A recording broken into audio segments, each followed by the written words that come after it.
ದರ್ಶನ್ ಜಾಮೀನು ಅರ್ಜಿ ವಿಚಾರಣೆ 57ನೇ ಸಿಸಿಎಚ್ ನ್ಯಾಯಾಲಯದಲ್ಲಿ ಈಗಾಗಲೇ ಆರಂಭ ಆಗಿದೆ. ದರ್ಶನ್ ಪರ ವಕೀಲ ಸಿವಿ ನಾಗೇಶ್ ವಾದ ಮಂಡಿಸ್ತಾ ಇದ್ದಾರೆ. ಕೋರ್ಟ್ ಕಟಕಟೆಯಲ್ಲಿ ದರ್ಶನ್ ಜಾಮೀನು ಭವಿಷ್ಯ. ದರ್ಶನ್ ಪರ ವಕೀಲ ಸಿವಿ ನಾಗೇಶ್ ಅವರ ವಾದ ಮಂಡನೆ ಮುಂದುವರಿತಾ ಇದೆ.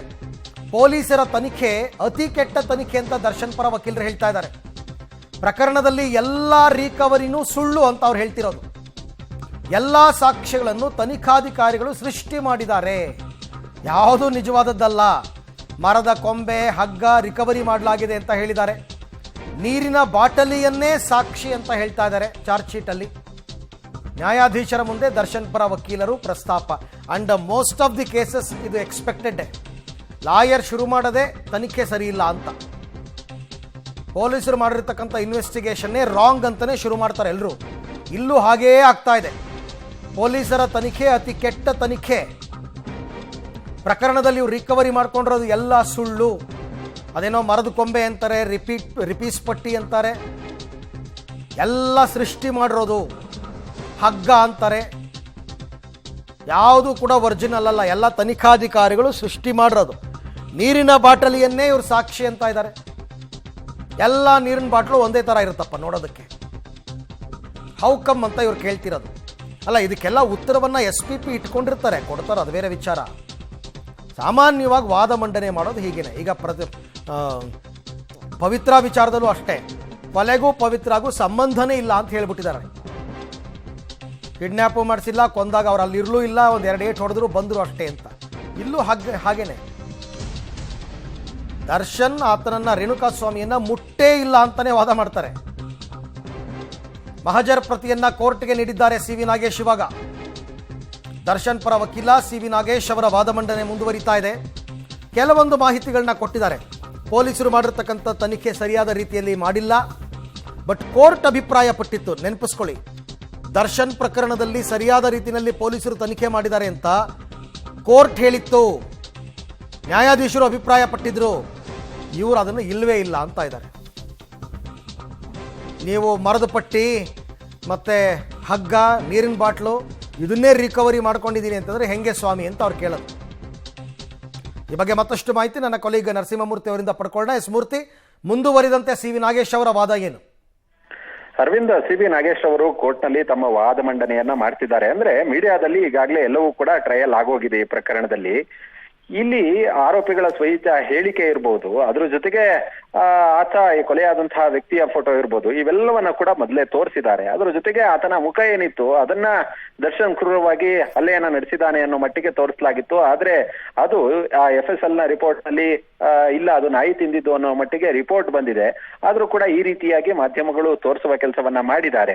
ಮತ್ತೆ ಇದನ್ನ ಹಲ್ಲೆ ಅನ್ನೋ ನಿಟ್ಟಿನಲ್ಲಿ ಬಿಂಬಿಸಿ ಸುದ್ದಿಯನ್ನ ಮಾಡಿದಾವೆ. ಇದನ್ನೆಲ್ಲ ಪರಿಗಣಿಸಬೇಕು, ತನಿಖಾಧಿಕಾರಿಯನ್ನ ತರಾಟೆಗೆ ತೆಗೆದುಕೊಳ್ಬೇಕು ಅನ್ನೋ ನಿಟ್ಟಿನಲ್ಲಿ ಸಿವಿ ನಾಗೇಶ್ ಅವರು ಕೋರ್ಟ್ನ ಗಮನಕ್ಕೆ ತರುವ ಕೆಲಸವನ್ನ ಮಾಡ್ತಿದ್ದಾರೆ. ಮತ್ತೆ ಪ್ರಕರಣದಲ್ಲಿ ರಿಕವರಿ ಆಗಿದೆ ಅಂತೇಳಿ ಸುಳ್ಳನ್ನ ಕೂಡ ಹೇಳಿದ್ದಾರೆ. ಎಲ್ಲಾ ಸಾಕ್ಷ್ಯಗಳನ್ನ ಇವರು ಪ್ಲಾಂಟ್ ಮಾಡಿದ್ದಾರೆ ತನಿಖಾಧಿಕಾರಿ.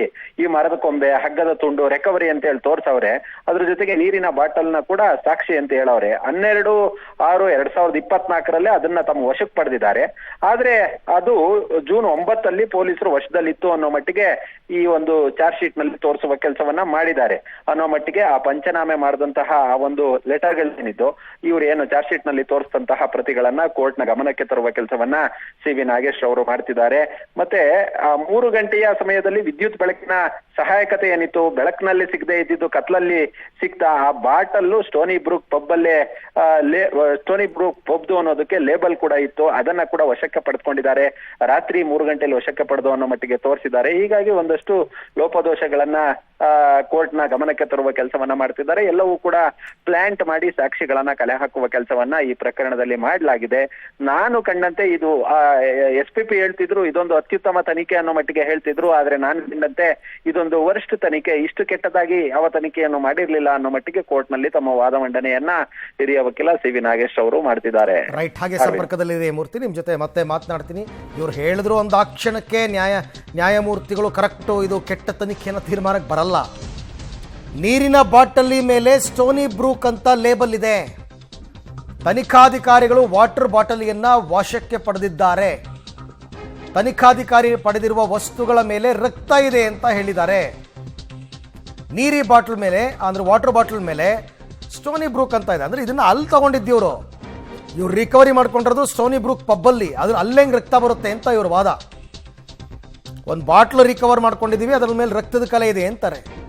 ಬಟ್ ಅದು ಸ್ಟೋನಿ ಬ್ರೂಕ್ ಅಂತ ಹೇಳ್ತಾರೆ. ಇರ್ಬೋದೇನೋ. ಈಗ ಇವರೆಲ್ಲ ಅಲ್ಲೇ ಪಾರ್ಟಿ ಮಾಡ್ತಿದ್ದಿದ್ದಲ್ವಾ ದರ್ಶನ್ ಅವರೆಲ್ಲ, ಬರಬೇಕಾದ್ರೆ ಕೈಯಲ್ಲಿ ವಾಟರ್ ಬಾಟ್ಲು ಹಿಡ್ಕೊಂಡು ಬಂದಿರ್ಬೋದು.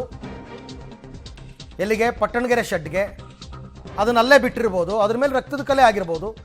ಸ್ಟೋನಿ ಬ್ರೂಕ್ ಅಂತ ಲೇಬಲ್ ಇದ್ದರೆ ಸ್ಟೋನಿ ಬ್ರೂಕಲ್ಲೇ ಸಿಗಬೇಕು ಅಂತ ಇದೆಯಾ? ಇಲ್ಲಾದರೂ ಹೊರಗಡೆಗೆ ಎತ್ಕೊಂಬರಲ್ವಾ ನೀರು ಕುಡಿಯೋದಕ್ಕೆ? ಹಂಗೂ ತಂದಿರ್ಬೋದು. ಬಟ್ ನೋಡೋಣ. ಪೊಲೀಸರ ತನಿಖೆ ಅತ್ಯಂತ ಕೆಟ್ಟ ತನಿಖೆ. ಪ್ರಕರಣದಲ್ಲಿ ಇವರು ರಿಕವರಿ ಮಾಡ್ಕೊಂಡಿರೋದೆಲ್ಲ ಬರೀ ಸುಳ್ಳು ಮತ್ತು ತನಿಖಾಧಿಕಾರಿಗಳೇ ಸೃಷ್ಟಿ ಮಾಡಿರ್ತಕ್ಕಂಥದ್ದು ಅನ್ನುವಂತಹ ವಾದವನ್ನು ಸಿ ವಿ ನಾಗೇಶ್ ಅವರು ಮಾಡ್ತಾ ಇದ್ದಾರೆ. ಮರದ ಕೊಂಬೆ, ಹಗ್ಗ, ವಾಟರ್ ಬಾಟ್ಲು ಇವೆಲ್ಲ ಸಾಕ್ಷಿ ಅಂತಂದರೆ ಹೆಂಗೆ? ಇದನ್ನು ಸಾಕ್ಷಿ ಅಂತ ಕನ್ಸಿಡರ್ ಮಾಡೋಕ್ಕಾಗುತ್ತಾ ಅಂತ ಇವ್ರ ಪ್ರಶ್ನೆ. ಜೂನ್ 12ರಂದು ರಿಕವರಿ ಮಾಡಲಾಗಿದೆ ಅಂತ ತೋರಿಸಿದ್ದಾರೆ. ಆದರೆ ಜೂನ್ 9ನೇ ತಾರೀಕೆ ಇವೆಲ್ಲವೂ ಕೂಡ ಪೊಲೀಸರ ವಶದಲ್ಲಿತ್ತು ಅಂತ ಹೇಳ್ತಿದ್ದಾರೆ. ಹೌಕಮ್ ಮಹಜರ್ ಪ್ರತಿಯನ್ನು ಕೋರ್ಟ್ಗೆ ನೀಡಿದ್ದಾರೆ ಸಿ ವಿ ನಾಗೇಶ್. ನೀರಿನ ಬಾಟ್ಲ್ ಮೇಲೆ ಸ್ಟೋನಿ ಬ್ರೂಕ್ ಅಂತ ಲೇಬಲ್ ಇದೆ.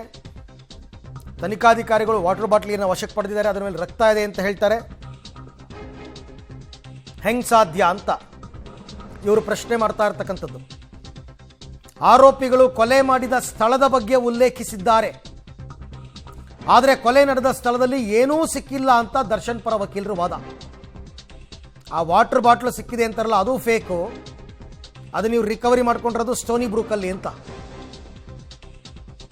ಅದು ಇಲ್ಲಿರಲೇ ಇಲ್ಲ, ಆ ಶೆಡ್ನಲ್ಲಿ ಸಿಕ್ಕೇ ಇರಲಿಲ್ಲ. ಅದು ಮರದ ಕೊಂಬೆ ಅಂತಾರೆ, ವಾಟರ್ ಬಾಟ್ಲು ಅಂತಾರೆ, ಹಗ್ಗ ಅಂತಾರೆ. ಅದ್ಯಾವುದು ಇವ್ರಿಗೆ ಸಿಕ್ಕಿರೋದಲ್ಲ. ಇವರೇ ಅದನ್ನು ಕ್ರಿಯೇಟ್ ಮಾಡ್ಕೊಂಡಿದ್ದಾರೆ. ಹಾಗಾಗಿ ಇವ್ರು ಏನು ಹೇಳಕ್ಕೆ ಹೋಗ್ತಾ ಇದ್ದಾರೆ ಅಂತಂದರೆ ಅಲ್ಲಿ ಹಲ್ಲೆನೇ ನಡೆದಿಲ್ಲ. ದರ್ಶನ್ ಪರ ವಕೀಲ ಸಿ ವಿ ನಾಗೇಶ್ ಅವರ ವಾದ ಮಂಡನೆ.